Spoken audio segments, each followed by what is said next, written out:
Okay, so welcome to the very first episode of Your Lending Lady podcast. I am your host, Alyssa Lopes. A little background on me. I'm a mortgage loan officer at North Point Bank in Providence, Rhode Island. I am a wife, mom of two little girls, and self-designated queen of chaos. I thrive in chaos and chaotic environments. It's my favorite. But my main part, in doing this whole podcast in general is just to feature some very powerful women in real estate. I love to have everybody from every aspect. I feel like we all have a different story, and as women and, working women, it's certainly something that we need to feature and talk more about. That said, I have my good friend and colleague, Prutha Patel, here. So she is literally the jack of all trades. She's a full-time realtor, Airbnb owner. She runs investment properties and has a general contractor's license. She's just a little bit of everything. So I'm super excited to have you on today. Thank you. I'm so excited to be here. I know. Thanks for inviting me on. Right? And really quickly, it is also my birthday. So Happy my very birthday! first episode on my birthday. Thank you. Congrats. This is so exciting. Thank you. Thank you so much for coming on. Of course, I'm honored. I would love to, kind of start off by going over your story. You do everything. You became a full-time realtor About a year ago. Okay. So let me backtrack. So when I was 21, I was living in Boston, and I was paying like an insane amount for rent. I was paying like $1,750 for like a tiny That's bedroom, so crazy. like in a brownstone. And I was doing the reverse commute. I was vice president of Orange Leaf Frozen Yogurt for Rhode Island and Mass at the time. And within like 4 months, not even, they were like, we're going to renew. Do you want to renew your lease for the following September? We're going to increase your rent to $1,850. And I remember sitting in my office like in tears because it was my first like apartment. Right. I was super excited. And one of our partners in the Orange Leaf Frozen Yogurt business was like, you're nearly paying a mortgage. You're paying a mortgage. And I didn't know what a mortgage even was. I was 21. Right. So one night I went home and I started looking at houses. I was like, I don't know what a mortgage is, but let me start looking at houses. So I was going to all these like open houses and like showings like on the outskirts of Boston, looking at single family homes. And I didn't know to like look at the age of the roof, heating systems. I would go in and be like, oh, this is pretty. That was right. It. I want to live here. Yeah. Let me go decorate. Exactly. So then I was like, all right, I'm not getting anywhere with this. Then my brother-in-law, who's actually in real estate in New York, he was like, have you ever thought about getting like a duplex or a multifamily? Which to me at that point did not sound hot. I was like, I'm not going to live in a multifamily. Right. And then I was like, you know what? All right. One night I went home. I was like, I need some help. It doesn't look like my office is moving from Rhode Island anytime soon. So probably the biggest mistake, but the best mistake I made, I put in my social security number online. Oh, God. But it was the best thing because an hour and a half commute each way from Boston to Warwick, I would get calls from lenders all over the country. And it was kind of like me just doing research at that point. Right. And then I was like, if I look at multis, where is an area that's going to appreciate in Rhode Island, but that's going to be like for like young professionals and young families? I didn't want to be like on a college campus. Right. So I started looking at the east side, houses on the east side. I ended up falling in love with this 4-family right off Benefit Street. Mm-hmm. And I doubled my budget. But because I was doing all my research, I was like, oh, I can get away with 3.5% down. Now, I had been working since I was like 12 years old, so I had savings. So I was able to double my budget. Better than me at 21. I was out spending my money. Well, now I am. But that's why we work hard, right? Right. So, anyways, I ended up finding this 4-family. My budget was like around $250,000 to $300,000. Like, all right, that's manageable because I wanted to have some extra funds in case, these houses on the east side, they were very old. Mm-hmm. There's always money to be invested in any property, right? Right. So I ended up finding this one. It's listed at $525,000, and I was like, how am I gonna buy over a $500,000 house at 21? Right. Somehow, some way, I ended up making it happen. Got away with 3.5% down. 3.75% was my interest rate. Got it at 507, and just like figured it out. I was like, all right, but yeah. As of June 1st of that year, 2013, they made the PMI for the life of the loan because of after the whole housing crisis, right? So there I was stuck paying $6,000 a year. So think about that, 6,000 times 30 years. It's $180,000 on top of what I was paying for my mortgage. That's so wild. So then the following year, I did a rate reduction program. saved about $50 a month. And then over COVID, actually, I'd paid enough of the principal down. I was able to convert it into a conventional loan. Oh, nice. So now I eliminated the PMI. That's fantastic. So that was when I was 21. So I kind of just went in, and then at that point, the investors in Orange Leaf Yogurt wanted to diversify their portfolio. And they knew I was in the process of buying my first home. They're like, all right, and they knew my work ethic. They're like, will you manage, will you be the property manager if we start investing in properties? I was like, sure, like I'll just learn as I go. I was buying a house anyways. First acquisition was 12 units, 3 commercial, 9 residential. And so I got paid as a property manager and also doing project management, leasing, all of that stuff, remodels, even the build outs for the Orange Leaf Yogurts I oversaw, and I did all the commercial leasing. So I was like, I jumped right in. But I learned so much, just real estate. Yeah, absolutely. Anything that could go wrong has gone wrong. Oh, yeah. I've dealt with fires where a house almost basically collapsed, just all of it. But so anyways, I actually decided to invest in that portfolio myself. Oh, wow. So I became a partner, a 5% partner on these LLCs. And then my dad and I actually formed a company in 2014 where we got investors together, and I would manage the portfolio. Now, did your dad have any experience in that prior? My dad's owned real estate his whole life. Okay. Well, he didn't. He bought when we first moved here. So my dad moved here from India when he was 22, 23. Mm-hmm. They had just had my sister, and he was a dishwasher at a pizzeria, and he was getting his MBA. He's a civil engineer by trade. Okay. So just from that, there were literally my mom and my dad stayed in an apartment with cockroaches, living off of I don't even know, potatoes and Taco Bell or something. She used to be a waitress at a Chinese restaurant. Okay. And worked at a laundromat.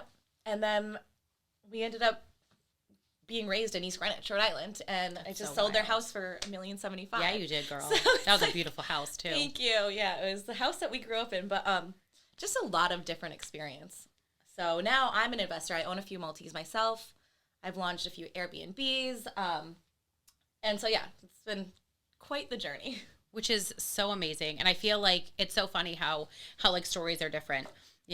At 21, the knowledge and the experience that you were already gaining, that's so amazing. Yeah. That's awesome. When I tell you at 21 years old, you couldn't have given me $10. It would have been gone right out the window. It's crazy. So one of the questions I really wanted to ask you was, what do you think your biggest risk was to get where you are today? I would say my biggest risk was definitely leaving the company that I had founded with my dad, Patel Investments, about a year ago today. So I was making steady income. But then I was like, you know what? I'm never going to exercise my potential as a full-time realtor unless I take this risk. So going from making my salary or my steady income to then potentially make $0 as a full-time realtor. Right. Last quarter of 2021, I had 4 closings in under 6 weeks. And I was like, all right, that's so awesome. I got this. And so now today, I've launched 3 Airbnbs. I'm launching another one this week and another 2 more in the next few months as well. That's so awesome. So where are your Airbnbs located? East side over here in Providence, and then East Greenwich, right on Main Street. Nice. Yeah. Perfect. Yep. Excited. That's so awesome. That's another kind of category that I'm involved with. And then with all this experience between commercial leasing, residential leasing, project management, the Airbnbs, the short-term rentals, investment portfolios, property management, I'm kind of thinking, okay, maybe I could do a little consulting on the side. Because if I've come this far as a 30-year-old woman in 9 years, I feel like this should be something that everyone should be doing. This is passive income. Right. I mean, if I didn't like to travel and buy nice things, I could probably semi-retire in 4 years. That's insane. Yeah, and I want to help other people do that too. Right. There's a lot of different ways, revenue streams in real estate. So. Oh, that's so cool. Yeah. Good for you. And then tell me a little bit about your history. So growing up. So I remember I was 11 years old, and I was begging my dad to work at the convenience store. And he was like, you have to wait until you're 13. You have to wait until you're 13. And I remember my dad used to work 80, 90 hours a week growing up just so he could be at our tennis games and our soccer matches and just be there, But it was that work ethic that I observed and I saw, and that's what I experienced growing up. And so I bugged him enough, and by the time I was 12, he was like, all right, fine, you can work. So I was a cashier at the convenience store. At 12 years old. At 12 years old. It was funny. I was checking IDs to sell cigarettes, and they're like, you're not even old enough to smoke. So it was fun. So I started working like long shifts too, and I really enjoyed it. I just, I love talking to people. I love just socializing. And I remember I came to a point where like I wanted to buy things, you know what I mean? Like I wanted to go shopping, but you have to earn money. Right. Not things aren't just going to be handed to you. So I remember I would even like wax my dad's car or like random odd jobs. I remember actually, you know what's funny? When I was like 5, 6 years old, I would put on shows like at home. Like I would like put on shows. Would you yeah, feel I like would you stand have to at pay the for like a top of ticket? I would stand at the top of my stairs and be like, all right, guys, like to my family, like my mom, my dad, my brother, my sister. Well, my brother is younger, but my grandparents, my uncle, I'd be like, all right, guys, we have a show tonight. Tickets are $1.25. Stop it. I'm not Did they all even pay? kidding you. Yeah. Oh my God, they would that's pay, so and I would put genius. on a show, and I would like practice in my room, like what I would do like a little acting skit or like little like dance performance. I was it was so cheesy. Girl, you were a hustler. Let's go. Give me that $1.25. I remember, and so when I was working for my dad at 12, he would pay me cash. Like he would pay me like, I don't even remember what I was getting paid an hour, but he gave me cash, and I like didn't know what to do with it. I didn't have a bank account, so like I would create like my own little system, and I don't know, like no one taught me this. I would have like little envelopes in a manila folder. I remember this. I'd have like one for savings, one for shopping, one for gifts, one for like going out with my friends, like all this little like budgeting system. And then by the time I was 13, I had all this cash. And I was like, I was walking by the Citizens Bank, which is where we did the deposits, right, for the convenience store. And I walk in and I see this thing that says CD, and I was like, what's a CD? So I'm sitting with them at 13 years old, and they're like, oh, this is a certificate of deposit. And I was like, oh, what's that? They're like, your money will earn money. I was like, really? I didn't know what 1 to 2% interest rate. I didn't even know what that meant. Right. So I put all my money in there, and CDs. There's like 1 2 year, 2 year, Right, whatever. right. So I go back to the office all proud, and I'm like, Dad, guess what? He's like, what? I was like, I opened up a CD. Actually, I did too. And he was like laughing, right? He's like, right. I'm proud of you, but don't ever do that again. I can't even believe they actually let you do that. I know. I was shocked. So then I continued to work for him. I ended up interning at the State House when I was 16. And I was in the Executive Office of Policy and Legislative Affairs. And they actually ended up hiring me full time the summer before I went into college. So wow. Had a key and everything, opened the office, closed the office. I thought I wanted to go into law at that point. Right. But obviously business was like always like in my Your blood. thing, yeah. Yeah. So before I went to college though, I had a good amount of savings. I think it was like $8,500. And I had I had an investment opportunity to invest in an ATM, which is so random. That is so random. It's so random. So I remember, it's still there. Brick Marketplace. I don't own it anymore. I was going to say, you don't own it anymore. No. Brick Marketplace, back row in the middle. It was a used one. So I bought it for $1,500. The cash that was needed in there was about $7,000. And I would go and replenish it. And like, if there's any like money, like, paper jams or anything, like I had to fix all of that. So I learned a lot. And then when I went off to college, I had a manager go and do that for me. And then within so crazy 3 years, I know it's nuts. Like of all things, that's such a so random thing. But like, hey, the return on investment, that's so awesome. The return was great. So I would get the fees, right, that people would pay. Mm-hmm. But then there was also a kickback on the merchant fees. Okay. For like the card processing on the back end. And then that $8,500 turned into $20,000. And I was going to invest in Apple at that point. I was 20-ish, 21. And then obviously, like I said, I ended up buying my first house. So, I was able to use that money to buy my first house. Oh, that's so awesome. And it's crazy because that house now is paying for itself. It's paying for my condo that I bought at Water Place in June of 2019. Mm-hmm. It's paying my HOA fees, and it's paying my Tesla loan. Oh my God. Which is crazy. Isn't that nuts? It's just crazy how, like I'm saying, like real estate is probably one of the best investments. Oh, absolutely. And I mean, even now, people say, even with interest rates as high as they are, it's not a good time to buy. Right. So I'm kind of a nerd. In 2013, when I bought my first house, I created this spreadsheet. So it's like a real estate investment evaluation spreadsheet. So. Like 21 years old. The thought process, I love that. I love that, like not only like, I don't know, just all of it. The thought process that you have at 21 years old, like, I'm going to buy a house to make this spreadsheet. Yep. I mean, at 12 years old, you're like making your own budget plan. So I'm like, this is awesome. At 12 years old, I was like, ooh, Winnie the Pooh. Yes. I don't know. It was just always, it was just so, I don't know why, it just like came to me naturally. Like I was always like, all right, how can I, like, I always wanted to do something and be productive.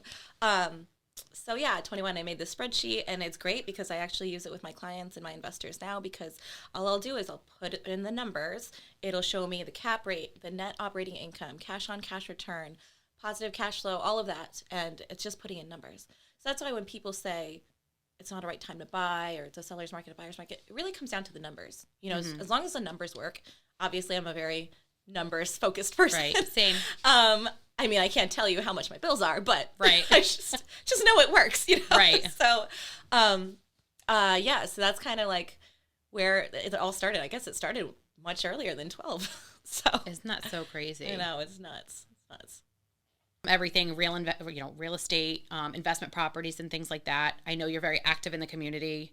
I know recently you and I have actually started a board together with a couple of other of our colleagues called Ladies Lead, where we're going to be doing bi-monthly mixers, if you will. Our first one, Cocktails for a Cause, we'll be doing donations for Dress for Success. Yep.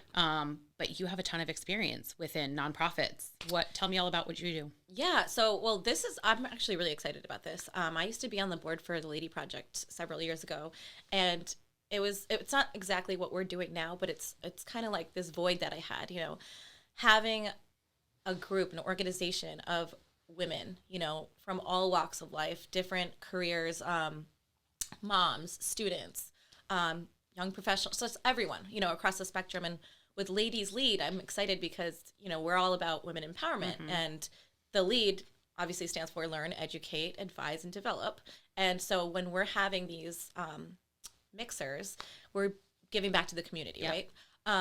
And community has always been something that's very important to me. Like I really just like to give back, especially for women, for me being first generation. You know, there's so many different things that we are challenged with as females, you know, especially in our industry. You know, this is a very male dominant industry in certain ways, especially when I've experienced with like commercial leasing, commercial properties, purchases, like all of that, very male dominant. Right.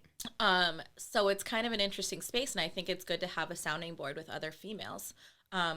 So for example, in 2016, I graduated from Leadership Rhode Island, and the women in our class, we just felt like there was a space for us to share our stories and share that with one another. So we founded the Leadership Rhode Island Women's Networking Group. So I'm the chair of that currently. We kind of put it on pause because of COVID. So, you know, I'm excited that things are opening up now. So we're probably going to press on pause on that. But similar, but it's just for Leadership Rhode Island alumni and current class members. So that's something that I'm really passionate about. And then the other one is Sojourner House.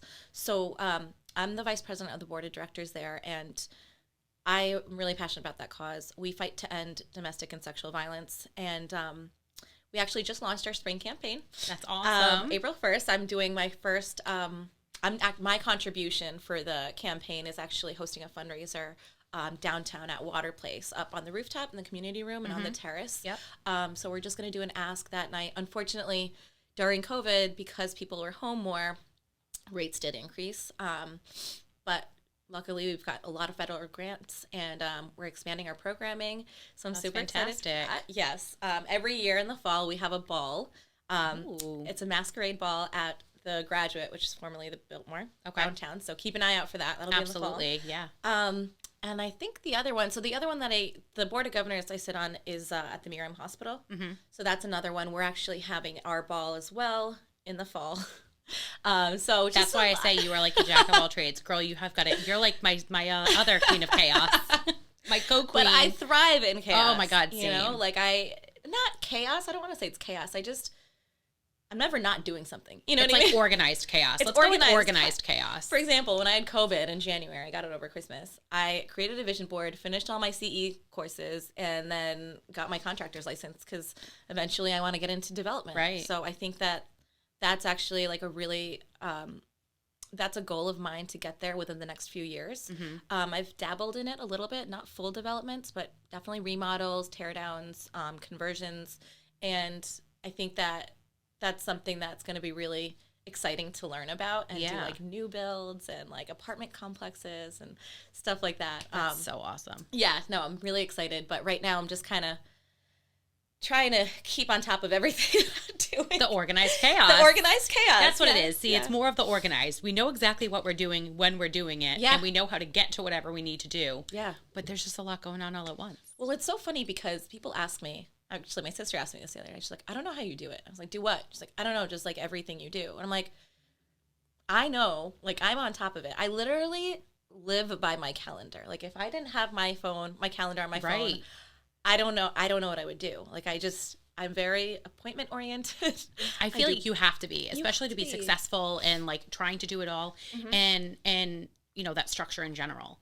I obviously with my kids, it's like I'm always going one way or the other. So like first thing in the morning, I mean, we're up at the about crack of dawn, getting ready, going to school. I'm getting into work. I'm finishing the day. I go home. I cook dinner. I try to go to my networking events. I'm trying to do the podcast. I'm trying ladies lead. And I don't know how you do it with kids. And it's funny. I don't know.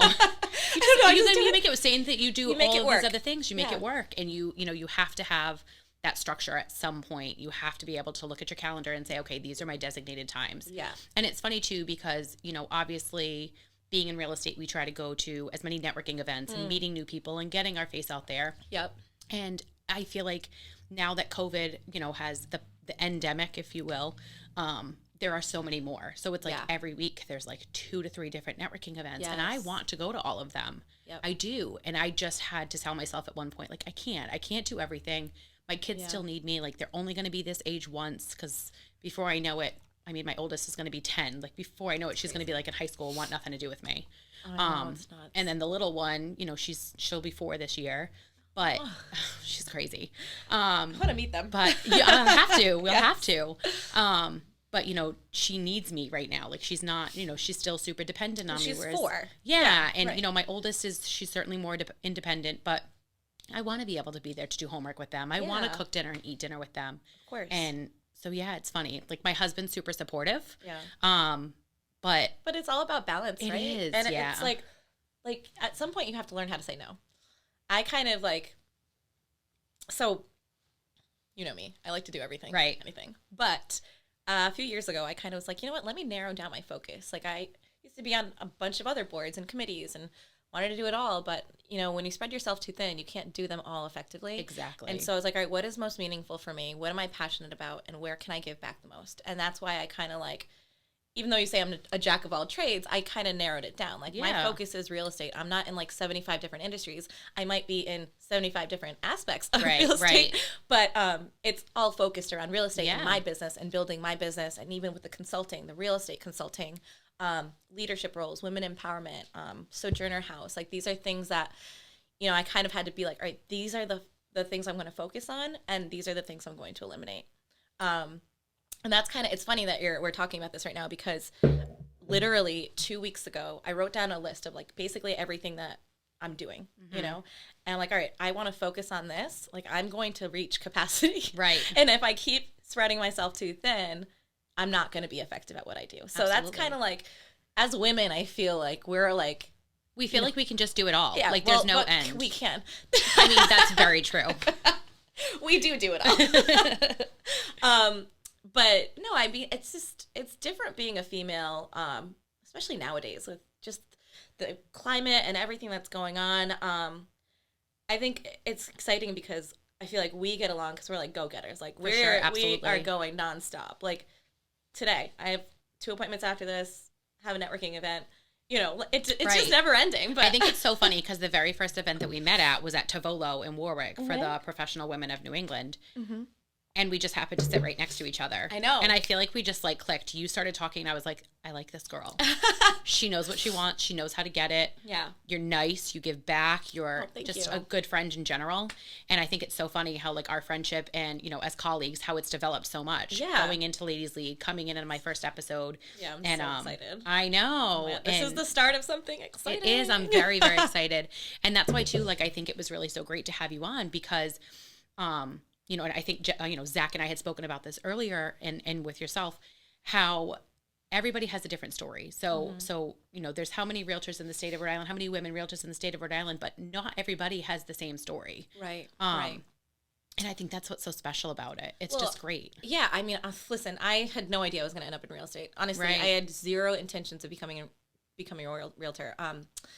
When I went to college, I went to Boston University, and I had plans to become a lawyer. So I wanted to be a corporate attorney. I wanted to be traveling the world, which I have managed to do now that I'm a realtor because we get to make our own schedules. Right. But I remember I actually finished BU in 3 years because I wanted to go do a 3-year program to get my JD MBA. So I had all these plans. I was like, oh, okay, by the time I'm 25, I'm going to have 3 degrees. I'm going to be doing this. I'm going to be doing that. That didn't happen. I took, what was my first class? International law or something. I remember I took like a 300 level class my freshman year. It was in my first semester, and I was like, this is the worst ever. I dropped it. And I was like, you know what? I don't know if I want to be a lawyer. I still was heading in that direction, but decided to get my business degree. And my concentration was entrepreneurship. Okay. Go figure. So all of that strategy, analysis, lots of case studies. And then when I was 21, I got offered this position. I wanted to go to a boutique consulting firm when I decided that I didn't want to be a lawyer. I remember walking into my professor's open office hours, and I was like, I don't know what to do. He's like, let me ask you a question. Do you want to be the attorney that's being hired, or do you want to be the person that's hiring the attorney? I was like, oh, that's a good question. I know. Yeah. It's like hiring the attorney, duh, like sold. So, it was it was pretty easy after that. I was like, all right, I know I want to do business. So then I was looking at consulting firms, and it just so happened that I got this opportunity for Orange Leaf Frozen Yogurt. Went back to my professor, and I was like, what do I do? Like, this was not in the cards. I have no idea. And they were like, you're not going to get this opportunity for maybe another 7 to 10 years into your career. So take it and run with it. And I remember I ended up at 21 having that position, and within a year had over 120 employees under me and 6 GMs that reported directly to me. And I won I won second place for the marketing award in Texas that year. Was it Texas? Yeah, Texas. So I was like super excited. I was like, this is really but I was also working. I was at the office until 1 a.m., driving back up to Boston. So yeah, that's all the things that people don't see. You have to, behind the scenes. We make it look easy. I know. No, but the behind the scenes is where the hard work is. Right. I mean, even right now, right? Like, I'm not putting in those hours, but in our industries, we're on 24/7. If we get a call at 9 o'clock at night, you're not going to take that call or that lead. Because somebody else will take that call. Somebody will. Yep. But that's the thing. You have to be on. Right. And also, of course, professional. But you and I, we hit it off. We get along. Our personalities are very similar, and work hard, play hard, right? So. Absolutely. I'm going to go fly down to Puerto Rico for a Bad Bunny concert. Yeah, not go to the concert. No. It's too late. I got to go to bed. I go to bed. Yeah. No, but see, that's like the beauty of what we do. So we kind of get to pick and choose. Yeah, absolutely. Yeah, I'm so excited. Thank you so much for having me on this podcast. Absolutely. I'm so glad that you came on. I'm super excited to see, what comes of all of this. I'm super excited for you. I love watching your growth. I love watching your hard work come to fruition. Yeah, of course. All right. So Thank you. Thank you.